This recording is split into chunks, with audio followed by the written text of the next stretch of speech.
जारी है। मैं हूं आपके साथ शुभम त्रिपाठी। वाराणसी में मंत्री रविंद्र जायसवाल ने परिवार के साथ मतदान किया और इस दौरान उन्होंने कहा है कि बुर्के की जांच जरूरी है क्योंकि बुर्के में लोग फर्जी वोट देकर चले जाते हैं। उत्तर प्रदेश सरकार में मंत्री रविंद्र जायसवाल ने आज वोट कास्ट किया है।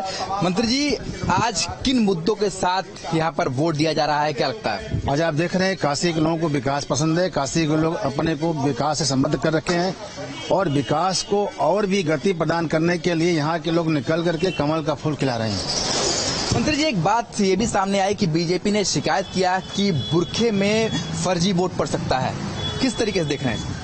इलेक्शन कमीशन का निर्देश है कि कोई भी आदमी चाहे वो साड़ी में हो चाहे बुरखा में हो, पहचान जब होगा तो उनके जो आई कार्ड से मिलाया जाएगा।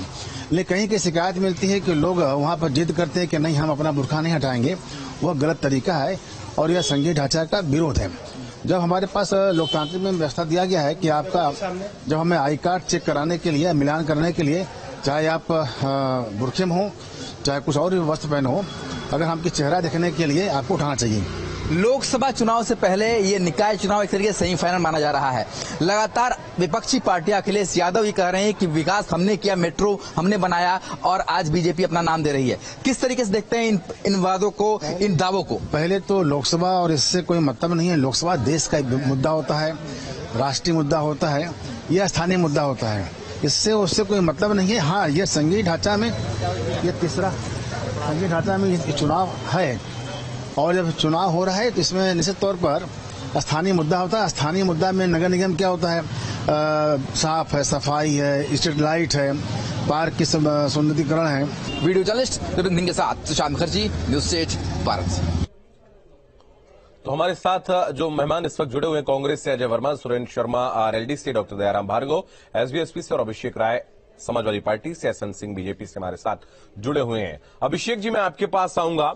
अखिलेश यादव अब चुनाव प्रचार में नजर भी आए हैं, कई जगहों पर उन्होंने जाकर जनसभाएं भी की हैं, शुरुआत में नहीं नजर आए हैं, तो क्या कुछ प्रभाव डालेगा इस चुनाव पर? पहले चरण पे चुनाव, आज वोटिंग जारी है।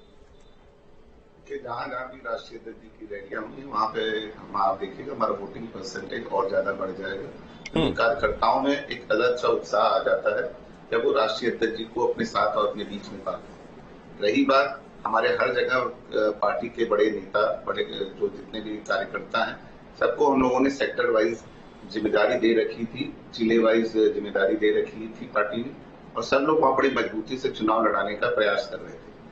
ये चुनाव जो है स्थानीय मुद्दों का जरूर चुनाव है। इसमें जैसे साफ सफाई, एसटीपी, जो लोकल रोडें होती हैं, चाहे शिक्षा की बात हो, चाहे क्या कहते हैं स्वास्थ्य की बात हो, चाहे अभी डेंगू का कहर जैसे आता है उसकी बात हो, इन सारे मुद्दे पे वो होता है चुनाव। और इस मुद्दे पे भारतीय जनता पार्टी जो लगातार कह रही कि इस बार ट्रिपल इंजन की सरकार बनी, साहब पिछली बार भी तो ट्रिपल इंजन की सरकार थी, फिर क्यों इन्हें अपने 80% कैंडिडेट बदलने की जरूरत पड़ गई? इनको इसलिए बदलने की जरूरत पड़ गई क्योंकि इन्होंने काम किया नहीं, इन्होंने इस जनता को बेवकूफ बनाने का प्रयास किया। आप बताइए, मेट्रो कितनी मेट्रो इन लोगों ने कहां नहीं शुरू कर दी? ये तो शहर की व्यवस्था है। शहर के चुनाव में कितने जगह पे रोपवे बन गए। बनारस से 9 साल से माननीय प्रधानमंत्री जी सांसद हैं जी। आप जब बनारस ही नहीं, ठीक है, आज चुनाव पर अभिषेक जी, आज आरोप प्रत्यारोप छोड़ देते हैं, आज चुनाव पर बात करते हैं। आप ये बताइए, शिवपाल यादव के आपके साथ आने के बाद एक लोकसभा का उपचुनाव जरूर हुआ था, लेकिन अब बड़ा चुनाव पहली बार हो रहा है जब वो दोबारा वापस आए हैं समाजवादी पार्टी के साथ में, तो क्या प्रभाव डालेगा? देखिए, उनका प्रभाव बहुत बड़ा है और वो हर जगह उनका प्रभाव लगातार रहा है। शिवपाल चाचा के आने से हमारी पार्टी बहुत मजबूत है। ठीक है, दयाराम भार्गव जी, मैं आपके पास आऊंगा। पूर्वांचल में कई सीटों पर प्रचार करते देखे गए हैं आपकी पार्टी के नेता ओपी राजभर, बीजेपी के साथ आने की कोशिश करते हुए भी कई बार देखे गए बीच में। हालांकि जब साथ नहीं आ पाए, दाल नहीं गल पाई, तो कई मंचों से आलोचना करते हुए भी देखे गए। तो इस निकाय चुनाव में कहां पर हैं आप? देखिए शुभम भाई, सुरेंद्र भारतीय समाज पार्टी एक राजनीतिक दल है और प्रचार प्रसार हम बहुतायत कर रहे हैं। हम निकाय चुनाव में जो स्थानीय मुद्दे हैं, बिजली, पानी, सड़क, खड़ंजा, साफ सफाई, स्वास्थ्य सुविधा के ऊपर चर्चा करते हैं। अच्छी शिक्षा कैसे हो, अच्छा स्वास्थ्य कैसे मिले, शहर का सौंदर्यीकरण कैसे हो, नाली पानी का जो है जो टूटी फूटी लाइटें हैं जो जलती नहीं है वो व्यवस्था कैसे हो, या कूड़े का निस्तारण किस तरह अच्छा हो, इसको लेकर के हम और हमारे जो संगठन के कार्यकर्ता हैं, पदाधिकारी हैं, अपने चुनाव प्रचार में जो हमारे लड़ रहे हैं उनके लिए वोट मांगने का काम जनता में जाकर के हम करने का काम कर रहे हैं। इसी कड़ी में आदरणीय नेता ओम प्रकाश राजभर जी है, जगह जहाँ पे कार्यकर्ताओं की मांग है वहां पर आदरणीय नेताजी जा करके जनता से अपील कर रहे हैं, बता रहे हैं कि स्थानीय मुद्दा है, ये आपके शहर का चुनाव है, ये चुनाव जो है इतना प्रभावित करता है कि अगर इस चुनाव को हमने जीता तो आगे 2024-20 में मान के चलिए सम्मिलित होता है। अब आपने बात करी भारतीय जनता पार्टी के साथ जाने की या गठबंधन की, देखिए उत्तर प्रदेश नहीं पूरे देश में गठबंधन की सरकार है। आप अगर बीजेपी की बात करें तो कई पार्टियों को लेकर बीजेपी केंद्र में है, उत्तर प्रदेश में अगर भारतीय जनता पार्टी को देखे 2 पार्टियों को लेकर सरकार चल रही है। तमाम ऐसे कई राज्यों में आप चले जाएं जहां पे जो है गठबंधन की सरकारें चल रही है, तो इसको नकारा नहीं जा सकता। और आप देखिए समाजवादी पार्टी स्वयं जो है आरएलडी के साथ गठबंधन में चुनाव लड़ रही है, चंद्रशेखर के साथ लड़ रही है, तो स्वयं जो भारतीय समाज पार्टी राजनीतिक दल है और हर दल सत्ता के चाबी के नहीं, ये थोड़ा सा सोचा जा रहा था, जैसे कि आप अखिलेश यादव के साथ विधानसभा में नजर और उसके बाद विधानसभा चुनाव के बाद आप अलग हो गए, लेकिन अब ये अनुमान लगाया जा रहा था कि निकाय चुनाव से कम आप बीजेपी के साथ में आएंगे, और कई मंचों से देखे भी गए आप तो तारीफ करते हुए, लेकिन ऐसा संभव हो नहीं पाया। बाकी अब अगर हम देखें अपना दल और निषाद पार्टी तो साथ में, उनके मंत्री पद भी उन दोनों पार्टियों को दिए गए हैं, आपको क्यों नहीं वो सीरियसली ले रहे हैं? मैं बता देता हूँ, देखिए अब ये नेता ओम प्रकाश राजभर, जब हम सत्ता में थे तब भी मुद्दों की बात करते थे, हम सत्ता से हटे तब भी मुद्दों की बात कर रहे हैं। आप बताइए ना, आज देश और प्रदेश में तमाम तरह के लोग अपने परिवारों के लाशों के ऊपर गुजर करके लोग सत्ता हथियाते हैं, मैं मंत्री और सांसद बनने की कोशिश करते हैं। आदरणीय नेता ओम प्रकाश राजभर जी ने सामाजिक न्याय समिति की रिपोर्ट लागू न होना और उत्तर प्रदेश के 25 करोड़ जनता की जो मांग है उस पर खरे ना उतरना, मुखर होकर बात करना, इन्हीं मुद्दों को लेकर तो हम भारतीय जनता पार्टी से अलग हुए थे। हमारी मांग तो जो जनता की है, हमारी मांग तो गांव गरीब वंचित समाज की है। हमारी मांग जो उन वंचित समाज को लेकर के है जो 75 साल की आजादी में आज तक उनको राजनीतिक और शैक्षणिक भागीदारी नहीं हो पाई, हम उनकी जो नुमाइंदगी कर रहे हैं। चलिए ठीक है, अब मांग क्या थी ये तो आप अच्छी तरीके से जानते हैं, आपकी पार्टी के नेता जानते हैं। आपके ओपी राजभर ने खुद के बेटे के लिए भी एमएलसी का टिकट शायद मांगा था, पहले एमएलसी सीट मांगी थी, नहीं मिली थी तो समाजवादी पार्टी में चले गए। तमाम आरोप आपके ऊपर लगते हैं, क्या सत्यता है आप जानते होंगे। वापस मैं आपके पास आऊंगा। हमारे साथ एसएन सिंह साहब भारतीय जनता पार्टी से हैं। एसएन सिंह जी, मैं आपसे ये जानना चाहता हूं कि अभी तक का जो चुनाव है इसमें भारतीय जनता पार्टी कहीं ना कहीं उभर कर सामने आ रही, ताबड़तोड़ प्रचार कर रहे हैं आपकी पार्टी के नेता। मुख्यमंत्री योगी आदित्यनाथ कर्नाटक भी संभाले हैं, वहां स्टार प्रचारक बनाया गया, वहां भी लगातार जनसभाएं कर रहे हैं, और यूपी की शादी कोई निकाय की सीट वो छोड़ रहे हैं जिसको वो कवर ना कर रहे हैं। तो कैसे इसको देखते हैं, कितना बल मिलता है इससे?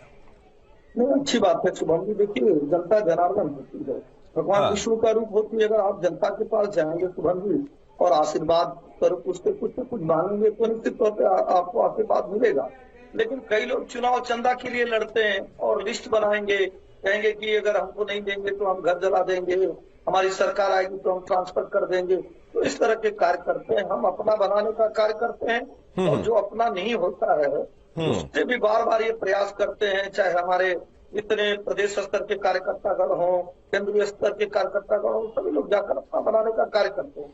और जो हमने विकास के कार्य किए हैं उसको समझाते हैं, बताते हैं, अंत्योदय की परिकल्पना को पूरा करते हैं कि हमने आपके लिए क्या क्या किया है।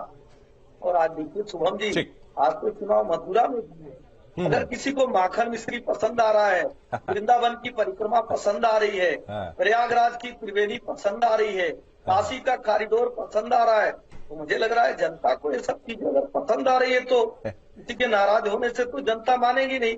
विपक्ष तो नाराज होगा ही काशी कॉरिडोर बनने से। चलिए ठीक है, अयोध्या और काशी के बाद मथुरा का जिक्र आप जनसभाओं से भी करते हैं और यहां आप डिस्कशन में भी कर रहे हैं। मैं वापस आपके पास आऊंगा। एक बार अपने दर्शकों को वोटिंग प्रतिशत दिखा देते कि कितने प्रतिशत मतदान अभी तक हुआ है। बड़ी खबर, निकाय चुनाव को लेकर वोटिंग लगातार जारी है और अभी तक मतदान प्रतिशत की बात करें तो रामपुर में सुबह 9 बजे तक 7.19% मतदान हो चुका है। आगरा की बात करें तो सुबह 9 बजे तक 10.49% मतदान हो चुका है। रायबरेली की बात करें तो सुबह 9 बजे तक 18% मतदान, बड़ा प्रतिशत है बाकी जगहों की अपेक्षा। अगर हम बात करें वाराणसी में बहुत कम, सुबह 9 बजे तक मात्र 5.7% वोटिंग हुई है। गोरखपुर में सुबह 9 बजे तक 5.4% मतदान अभी तक हुआ है। तो रायबरेली में अगर हम देखें तो बड़ा प्रतिशत है, 18% है। हालांकि वहां पर मेयर सीट नहीं है, ग्रामीण अंचल लगता है और नगर पंचायत नगर पालिका के लिए वहां पर वोटिंग हो रही है। सुरेंद्र शर्मा हमारे साथ राष्ट्रीय लोकदल से जुड़े हुए हैं। सुरेंद्र जी, देरी से आपके पास आया हूं। सवाल आपसे यही है कि पश्चिम में तो आपका प्रभाव नजर आता है, पूर्वांचल में कहां प्रभाव डालेंगे आप? चूंकि हम ये सोच रहे थे कि अखिलेश यादव के साथ में कहीं ना कहीं जयंत मतदान की अपील करते नजर आएंगे, जनसभा में नजर आएंगे, लेकिन पश्चिम में भी नहीं नजर आए, एक साथ जनसभा में भी नहीं नजर आए। जी देखिए, हमारा गठबंधन है तीनों पार्टियों का, समाजवादी, असपा और लोकदल का। हम लोग, हमारे सारे कार्यकर्ता नीचे के स्तर से टोटल लगे हुए हैं हर कैंडिडेट को जिताने के लिए। बीजेपी के खिलाफ जो भी कैंडिडेट मजबूत, हमारा कैंडिडेट मजबूत है, हर जगह हमारा कैंडिडेट मजबूत होता जा रहा है। और ये निश्चित है कि हमारा पार्टी के जो राष्ट्रीय अध्यक्ष हैं माननीय जयंत जी, उन्होंने कई बार अपील की है कि अधिक से अधिक वोट करें और अपने प्रत्याशियों को अधिक से अधिक संख्या में जिताएं। ऐसा नहीं है कि हम नहीं जुटे हुए, हमारा एक एक कार्यकर्ता पूरी तरह से जुटा हुआ है। और जहां तक हमारा सवाल है कि हमारा जो वोटर होगा निश्चित रूप से वो चौधरी चरण सिंह के में जो आस्था रखते होंगे वो निश्चित रूप से वोट देंगे, उनकी गुड गवर्नेंस को देंगे। क्योंकि चौधरी चरण सिंह की साफ साफ बात थी कि वो जो कहते थे वो करते थे, उनकी ईमानदारी की छाप है आज भी। उस ईमानदारी के साथ हमारा वोटर हमारे प्रत्याशी को निश्चित रूप से जिताएगा। और इसका तो पता वोट खुलने के बाद पता चलेगा कि बीजेपी